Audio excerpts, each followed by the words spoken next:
Welcome to the Scariest Things podcast, your gateway to the trends and tropes of the horror genre. This is Mike Campbell, and tonight we are talking horror movie directors, a.k.a.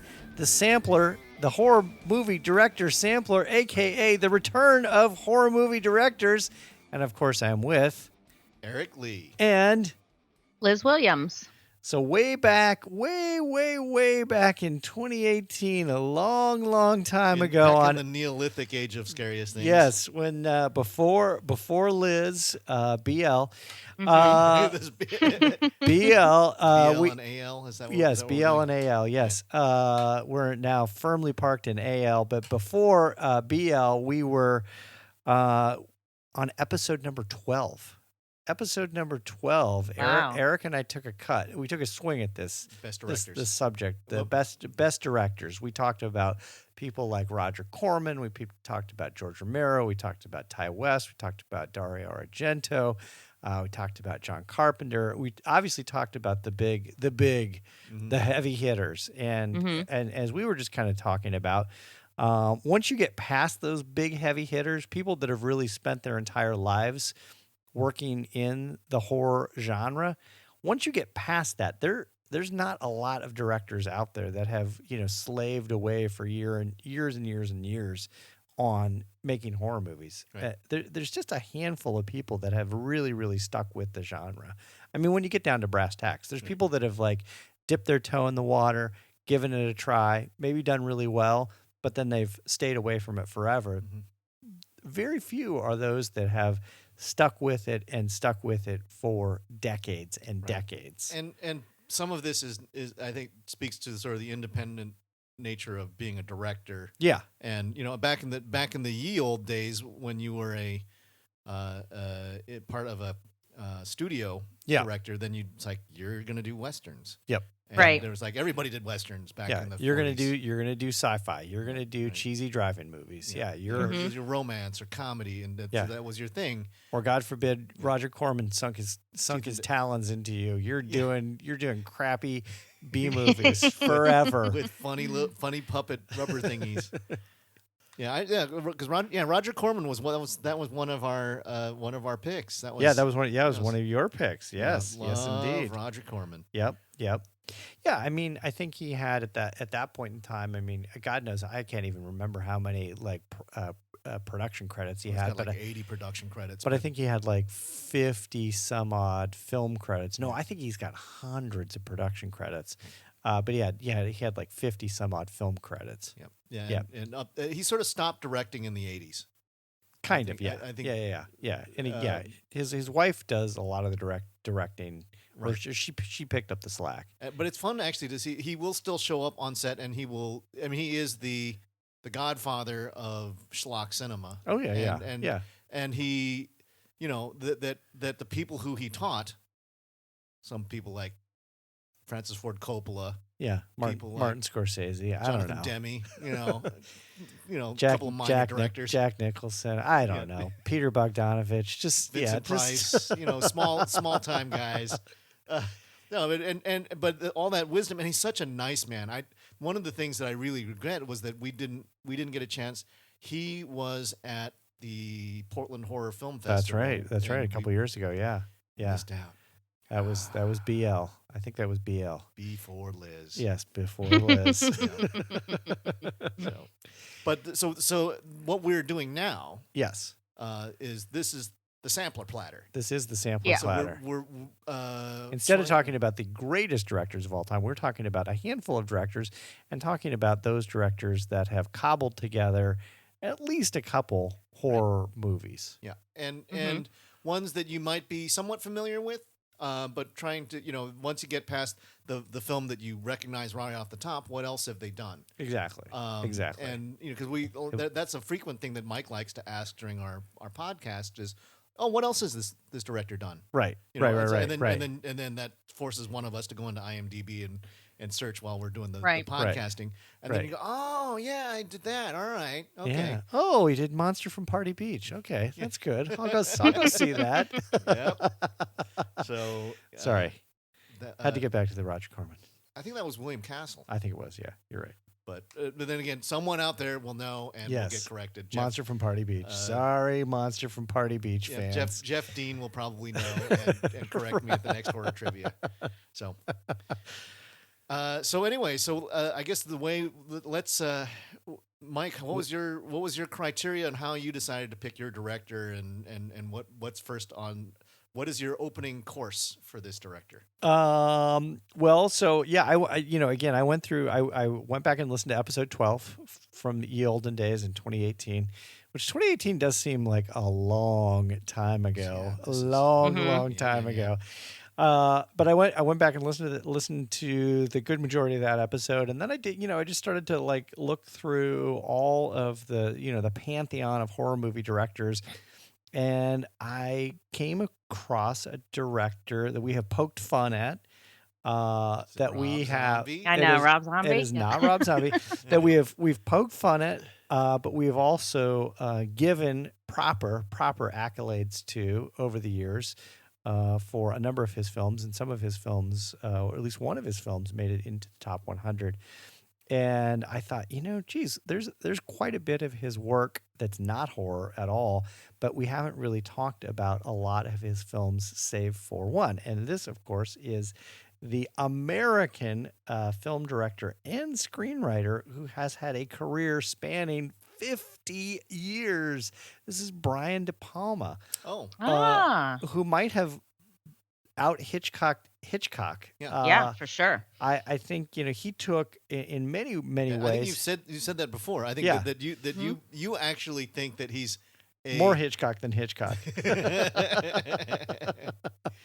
I think he is. I really do. I think he is, because I think what he did was, I think he took a lot of the Hitchcock innovations and he took them into very, very, very different worlds. But he was part of that new Hollywood generation of film directors. A couple we just mentioned: Scorsese, Francis Ford Coppola, George Lucas. He was kind of buddies with all those guys. He kind of came around about the exact same time, although he was a New York guy. He apparently he had enrolled in Columbia University as a physics student, and he went and did that. But then they had shown he had seen Citizen Kane, and then he saw like Vertigo like back to back, and he was like, wait a second. I do not need to be, slaving away studying physics. I need to figure out how to get into this. And so he, after he got his undergraduate degree, he enrolled as a co-ed in Sarah Lawrence College, and he became one of the first male students ever to graduate from Sarah Lawrence College with an MA in theater arts. Which was pretty interesting. And of course, from there he dabbled around in a lot of experimental theater in the 1960s, and that was kind of his shtick. I do encourage folks, if they haven't already, there's a great documentary about him that came out a couple years ago where it's really, they don't interview anybody else but him, and it's him talking about himself, and it's pretty interesting because it's a little myopic in nature, and it's a little claustrophobic because it's really you sort of listening to, Brian De Palma wax poetically about his films for 2.5 hours or 2 hours. But it is interesting, and he explains a lot of, how certain things came about. But I think the real takeaway for me is that I think Brian De Palma is or Mike Flanagan rather is the new Brian De Palma. Like when Brian De Palma hits, he really hits. And when he misses, he really misses. And I think he has missed on way more occasions than he's actually hit. Hot take, I'm here to tell you Scarface is a terrible film.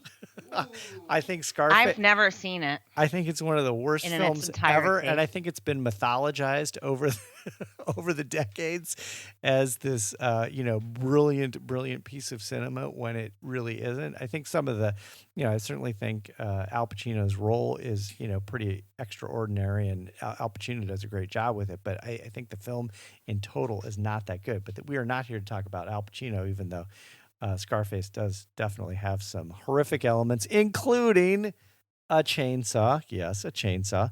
But the three films I wanted to talk about, the three Brian De Palma films I wanted to mention were Raising Cain, Sisters, and Carrie. And I've never heard of it. Yeah. Yeah. I've never seen Raising Cain or heard of that one, but I've seen the other two. Eric, you've seen Carrie, yeah? Yeah. One of these days we're going to get back to another one of our oldies but goodies, which is the you have a the shaming of the podcasters of what horror movies they haven't seen. It took me a very long time before I actually saw Carrie. It is an excellent movie. Yeah. Well, I think even in our last episode that we just wrapped up, I hadn't seen any of the films that we discussed. So there you go.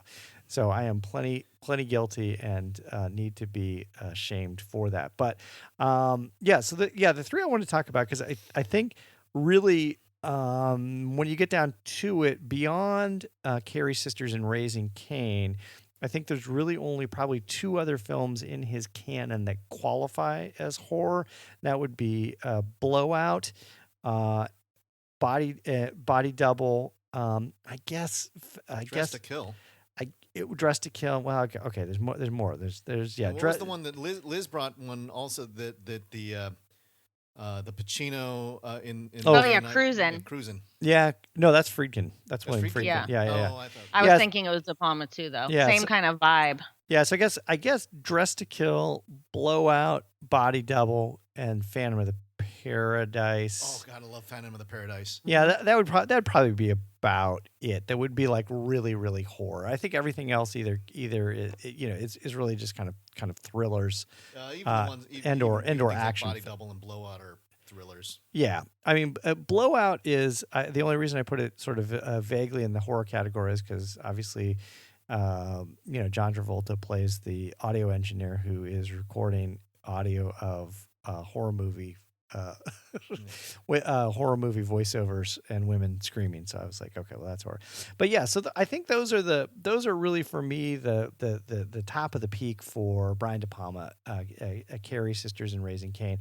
I did review Sisters a year or so ago for the website, so you can read my review of that. It is a pretty incredible film. It's which like many of his films are, he likes to toil in twins. He likes to deal in medical experimentation, not unlike David Cronenberg. And this is an incredible. I think it's his best film. Frankly, I think it's even better than Carrie. This of course stars Margot Kidder, who is this was one of her first films. And it's an amazing film, and even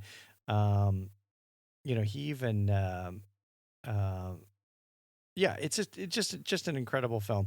So, but the one I'll focus on, I guess, since we've talked plenty about Carrie, is Raising Cain. This is a 1992 film. It's an American psychological horror thriller film starring John Lithgow. John Lithgow doesn't play one character or two characters or three or four. No, John Lithgow plays 5 different characters. Takes an actor the caliber of John in Lithgow to pull the that film. off. Yeah, and he is great. The film revolves around a respected child psychologist, Dr. Carter Nix, and his wife, who becomes increasingly concerned that he is obsessively studying their daughter Amy, and he's trying to figure out all the different pressure points for her psychological development and how trauma can actually manifest itself in different personality types.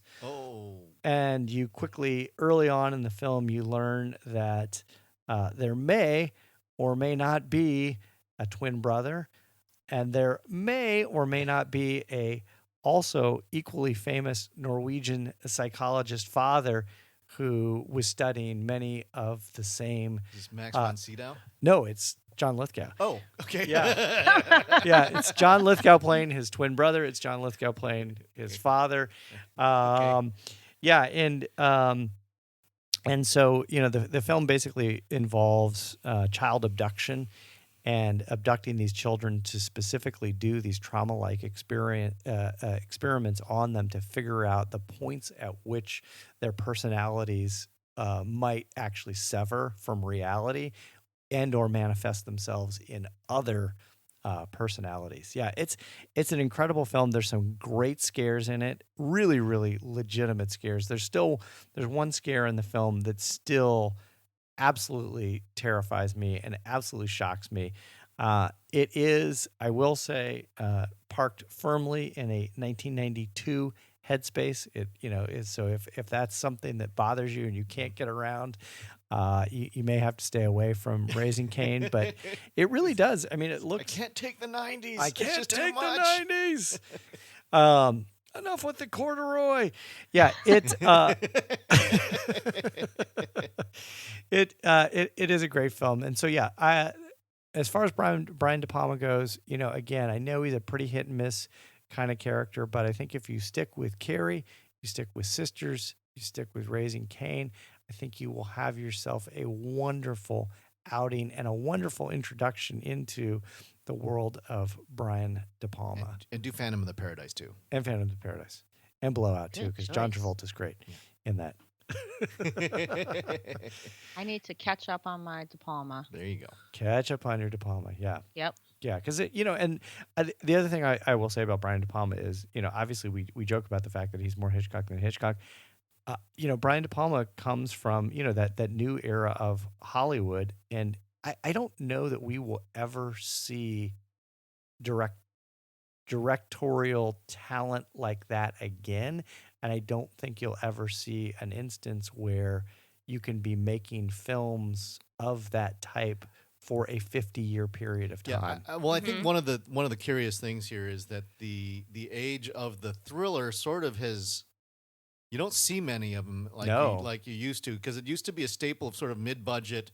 They were vehicles for big stars in where the biggest the 80s, cost, the so much. where you put a Michael Douglas or or Alec Sean Baldwin Connery, or whoever in these roles, and it was a starring vehicle, and they got to show off their acting chops, and it was. But now those kinds of mid-budget thrillers, they've gone the way they've gone either more fantastical towards horror, or they go more towards action stuff, like and so that was. But the 70s, the 70s and 80s were prime time for thrillers. Yep.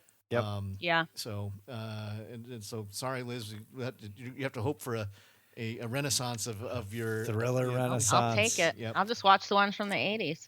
I don't care. A thrillaissance. A thrillaissance. I'll wait for the thrillaissance. The thrillaissance starts now. Yep. Okay. Well, Brian De Palma is only 81 years old, so he can, He can have another one in him. Yeah, he can probably bang out like a couple more before he gives it up. Because Silence of the Lambs was Demi. Yep. Who did Basic Instinct? I want Paul Verhoeven. No. Singer? No. I was going to talk about it John Huston. when we did.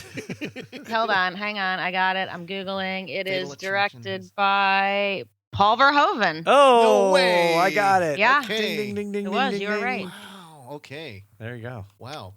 That's his most straight up movie. Yeah. Yeah. Probably, Without. That's a good movie. That's a Baby is. Giallo. It is Yeah, Baby it Giallo. is. The Thrillaissance meets Baby Giallo. Thrillaissance. It's got the sexy misogyny. It's got the stabby. It's got all that. Baby Giallo. I will be Baby stealing Giallo. that. You will be hearing Baby Giallo. Give me your band name. If Baby you listen, Giallo. if you listen to this podcast, you'll be hearing Baby Giallo again. All right, Eric, what do you got for your director? My director. Okay. Director sampler Platter. So if I were to ask you guys Yes. to provide me a director who knows how to develop sympathetic characters, provide drum roll tight editing, and blow you away with a big gory moment, who do you think I was referencing? John Carpenter. No. Oh, Liz, your guess. Editing is not Sam necessarily. Raimi? No. Rob Zombie? Let it be Rob Zombie? No, this is a French director, Alexandre Aja. Oh. Okay. All right. And he's sort of he is largely a horror movie director. Yep. He's got about 8 or 9 films under his belt. Yep. And one of the reasons why I picked him is I think that he's getting better with as he progresses. Although his first film is a landmark French extremism film. Yeah. But he for a Frenchman, he really understands how to do a great American horror movie. Right. He also knows how to set up the oh my god moments in his movies, and there's always one shot in each of his movies that'll just blow your socks off. And he's still pretty young. I think he's only 43 now, and he hasn't yet hit the big time. Right. And he's accomplished, but his stuff he hasn't been given the reins like we were talking about with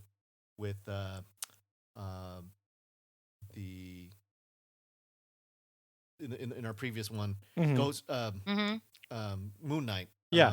Who the Benson and Moorhead. Yeah, right. That all of a sudden they graduated up, and all of a sudden some like the big studios go, that guy's got talent. I think Aja's got a lot of talent, and I think that at some point that hopefully he'll catch a big break and he'll get his moment. But the thing is that he also likes to go really gory, and that may limit him in relative to. Do you think he hasn't got the big break and he's being held back because of Piranha 3D? Or Mirrors? I mean, you really think he's gotten better? I think so. Hey. Oh, hot take. Sorry. Okay. Hot take. All right. Hot take. Yeah, well, this is coming from Liz, who loves herself some French extremism, so it's probably downhill from the first movie that I'd like to talk about. I think Crawl was amazing, but he had some crappers in the middle there. Yeah. Because he's got. I mean, the first one. We'll rattle off some of the other the features that he's got. So Piranha 3D, total guilty pleasure. Awesome film. The Hills Have Eyes, a pretty solid. See, I guess I'm taking that on him that I just don't like that movie. Yeah, because I don't like hillbilly horror. Yep. Yeah, well, that's on you. Yeah. So it's not his fault. I take it back, Alex. Yep. Come on, and I'll apologize to you. Horns, which was it's kind of that's Daniel Radcliffe's first non-Harry Potter movie, right? And so that was kind of a big deal at the time. But I think that, but he also shows an ability to switch, because each one of those kinds of movies is a little different from each other.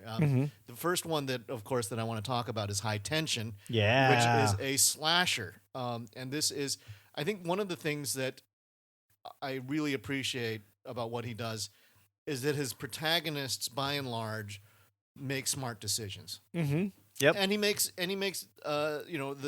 certainly, Cécile de France, who plays Marie, was a showcase for her. I mean, she's gone on. She's pretty much sticks to French film, and so did High Tension make it onto our top 100 list? I think it did. Okay, good. Yeah, for sure. But this is a near perfect slasher for 80% of the movie. Yeah. It is brutal. It is about as scary and intense as you can make a slasher, and I think it's because the cat and mouse between the heroine and the villain, that there's move and counter move. They're both making smart moves, and I guess the reveal at the end sort of may describe why. But I think for a lot of critics it fell apart because of the twist. I'm not going to spoil it for those of you who haven't seen it, because I don't know that it is particularly well. Like diehard horror fans will have seen High Tension. Yeah. But for those of you who are gateway friends who are learning about horror movies, this is a really, even with kind of a goofy twist at the end, this is so much better than your stock American horror. Oh movie yeah, relative 100%. to. I mean, it gives you the kind of the violent impact of the movie that was hot last year that we debated about, much Halloween Kills. Yep. In its savagery, but unlike an American movie, it doesn't set up a whole bunch of. It's not a high body count movie. I mean, I think there's 6 or 7 people who get killed in this movie. They're all killed in the first 15 minutes. Yeah, but it serves up some of the great tropes and showing that he can really do it. There's some LGBT overtones. the healthiest depiction of the LGBT community necessarily.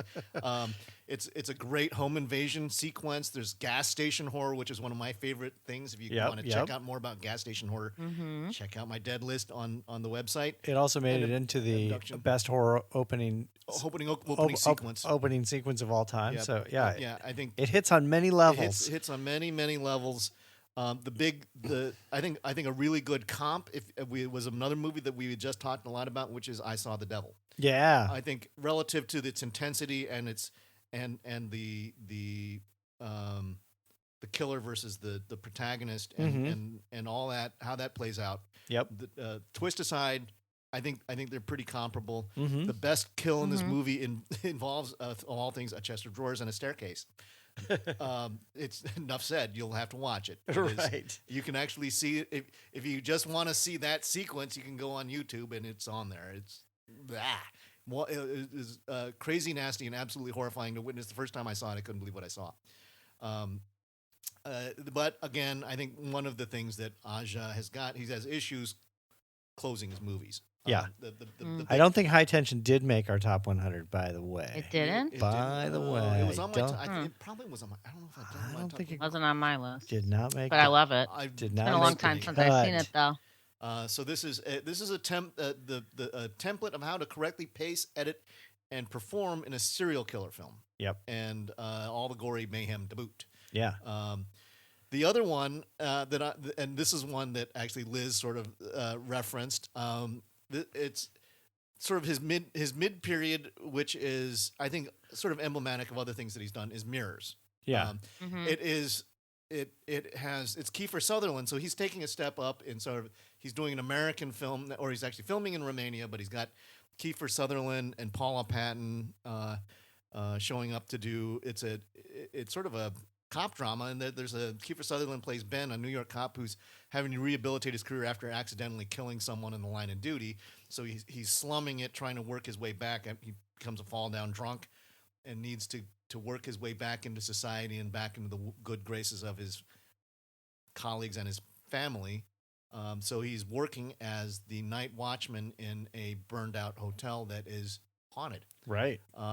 And it features a classic trope, which is the mirror trope, for which there are some real stinkers out there. But it is one of the great horror tropes. And this one decides to go full tilt, everything mirror, everything from your car mirrors to pools of water to and his family happens to live in a house that has way too many mirrors.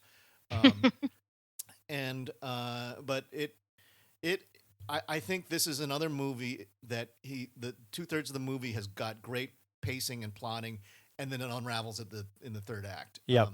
There is if you haven't seen it again, if you just want to see the big gory moment, there's the bathtub sequence, which is just like, oh my God, I can't believe what I just saw. There is a hyper gory moment in the middle of the film. And that will stick with you. There's in the same way. I mean that it kind of goes up there with almost the what's the Kurt Russell Western where the guy gets torn in half. Bone Tomahawk. Yeah, it has that kind of oh God, I don't feel good watching that. Right. Kiefer does a pretty good job through the movie, but when they sort of justify why, I think it was like the concept kind of lost its pace or lost its justification, but it's still worth a watch. I think it's interesting in context of what he does. Sure. And then the last one is Piranha 3D. Is Crawl. Oh. Crawl. Yeah. This is and this really shows his maturation as a director. I think he's showing his editing chops. He knows how to film in tight spaces. He knows how to pace it in what is essentially a two-person drama with Skate Scodelario and Barry Pepper playing a father-daughter trapped in like the worst scenario ever. You're in Florida. This was definitely in my top 10 list of 2019. Was it on your top 10 list? Was. Yeah. Okay. It's a great movie. It is. It's a hurricane causes a flood, which cuts loose a pen of an alligator ranch nearby. And they take up residence in the basement where Barry Pepper is trapped because he's hurt himself, and his daughter Haley comes to his rescue, and it is thankfully she is on the swim team at University of Florida. at Florida State. Yeah. And it is a actually no, it's it's University of Florida, because you know what, the Florida Gators. Oh right, that's right. Yeah. She's not a Seminole. Yeah. So and it's a survival movie. It's a creature feature. The alligators look great. They're immense, and then they can hide. They get under the water. But the fun thing that he also recognizes is where they have the advantage is that the alligators have a hard time turning around. They're in a confined space, and so it's like picking your moment. And then there's a bunch of red shirts out there. There's some looters and some rescue teams, which are just awesome scenes. Awesome scenes. And that is. Is that on your gas station list? There's a gas station scene in Crawl. Oh, that's totally right. Yeah. That's right. It's just underwater. Yeah, it's a flooded gas station. And the looters who go to the gas station to get a couple of Twinkies. That was the worst plan that I ever had, because the alligators aren't interested in the Twinkies. So what's Alexander Aja got coming up? Because Brian De Palma ain't got nothing. Yeah, Aja just did a science fiction movie. It's French language called Oxygen, and it was released last year. Did you see it? I haven't seen it. I found out about it doing some background research here. But is it horror? No. Okay. No, it's a science fiction film. Science fiction, okay. And it's got a Metacritic around 70. That's good. So it sounds pretty good. Yeah, that sounds pretty good. I think that the Metacritic for Mirrors is around 40. Metacritic for Crawl is also around 70. So I think I think the studios trust him now. Yeah. To do. I think this was a bigger budget, so. Maybe it'll launch him into doing some other. That his next American film will offer up similar things. I think one of the other fun things is this has got one of the best, does the dog make it kind of a thing. So right. It's like Sugar. Sugar's a schnauzer and she's a good dog, but it's like she's in a bad spot. It's not, what? Right. Caught in a flood, wandering through a house, knee deep in water with alligators. And come on, doggy, you gotta get out of there. I had a lot of fun with it, and I think he's got all of the skills to become a great one. I mean, you take a look at even like Wes Craven had some early missteps, and Tobe Hooper that they haven't. They built a reputation on a couple of key films. Yep. And in Aja's case, it's High Tension and Crawl, and hopefully that's enough and of a platform. Piranha 3D. Piranha 3D, yeah. Not to be confused with Piranha 3 Double D, which is not that good. No, but truth be told, but the Piranha 3D has got the great some great moments like oh gosh, who's he was. Eli Roth. When Eli Roth gets it, that's awesome. Well, the guy Ving Rhames. Guy gets his dick chewed off. Oh yeah, Jerry O'Connell. Yeah. So I mean, totally. So it shows that he's willing to do like comedy horror. Yeah. In the same way that actually I think we were talking about with Liz in the last one, that Ben Wheatley can do. He can do comedy. Yeah. So Alexander Aja. Alexander Aja. So, anyways, keep an eye out for this director. Again, his most recent one. I don't know if he's got anything currently in production because he just finished up. He's probably taking a break. IMDb says he's got 7 projects in the works right now. So wow. But who knows which if any of them are horror films. He's holding scripts. And he's picking and choosing. Yeah, potentially. All right. You know what else he did? Did you do when we were at the Overlook? They had that virtual reality thing called Campfire. Oh yeah, I did that. I did that one. Did that. Yeah, I did that. Yeah. Yeah. That was fun. Yeah, that was a cool little thing. I definitely jumped out of my Oculus. Yeah. It's like, what was that? Oh my God, it's right behind me. Yeah. So I'm trying to figure out what is next. Was on the IMDb looking. All right, so Liz, what is on your horror director sampler platter? Who is on your horror director sampler platter? No surprise, because I picked Pascal Laugier. Oh, so He's my fave. French, staying in the new French extreme movement with Alexander Aja.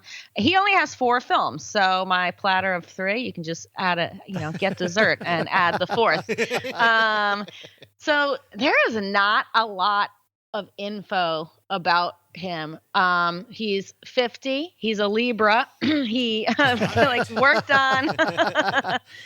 He was an assistant director to Christopher Gans on that film Brotherhood of the Wolf. Oh, and then he started making his own films. So I'm going to talk about his first film first, which is 2004. Well, first, before I get into this, I'll say, here's what I really like about him. So every single one of his movies, since there's only 4, we'll see what happens when he finally does number 5, has female leads. Mm-hmm. They're all going on a journey. It's going to be a dirty journey to the other side. You're going to get beaten up. It's not going to be a pleasant journey, but it is a journey. Also, his films don't just have a twist. They have a full stop, and we turn around in the other direction and go back the other way. True. They are 2 movies in one, every single one of his films. Yep. To varying degrees of success. But I'm not going to say he keeps getting better, because Martyrs was his second one, and that film is perfect to me. But so his first, right? That's number one. Yeah, it's still my number 1. His first film is called Saint Ange. It was also known as House of Voices, because when they filmed it in French and they filmed it in English. So it got released under 2 titles. It stars Virginie Leoden and Lou Doylin, and it takes place at a boarding or an isolated orphanage in the French Alps back in the 50s. And there's supernatural stuff, and there used to be kids there, but they all get taken away to other orphanages because one little boy died in this creepy bathroom, and it seems supernatural, but you don't know what's really going on there. And you start in this creepy old boarding school in the 50s, and then you go in the basement, and it is a completely different scene that does not go together with the outside of the building. So I'm not going to spoil this for anybody, but complete twist. It's all women in the film, except for some of the little kids are boys. It's really, really good. And the problem is, this one is hard to get. So unless you have a video store for a DVD, you're going to have to do this, watch for free online and take your chances with streaming it that way. What would you say that would make this film emblematic for what Laugier does? Female lead, hero's journey, and a hard stop and twist in the other direction. Gotcha. All his films have every single one of them. That's going to be the same thing.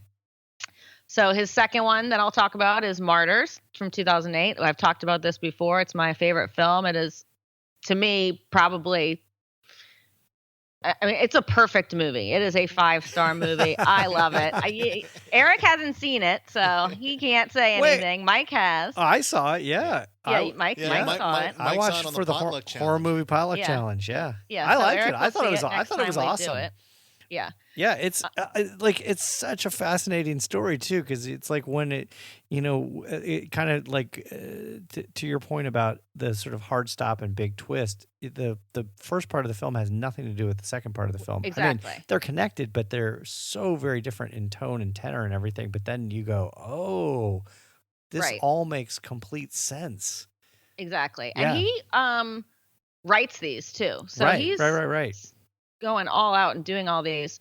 The third one I'll talk about is I just clicked back to my own thing, is 2018's Incident in a Ghostland, but it's also now just being put out as Ghostland, because Incident in a Ghostland's doesn't really roll off the tongue.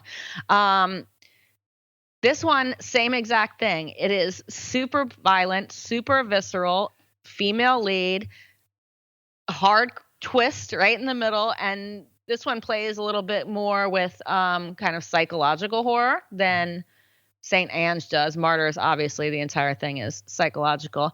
I I don't want to even like talk about any of the plots of these movies because one, they're complicated. Sure. And two, you can't really get into them without giving away some of the twists. But this has to do with a lady two sisters who return home to their secluded house after they've inherited the home from her mother. And there was like a home invasion there years ago.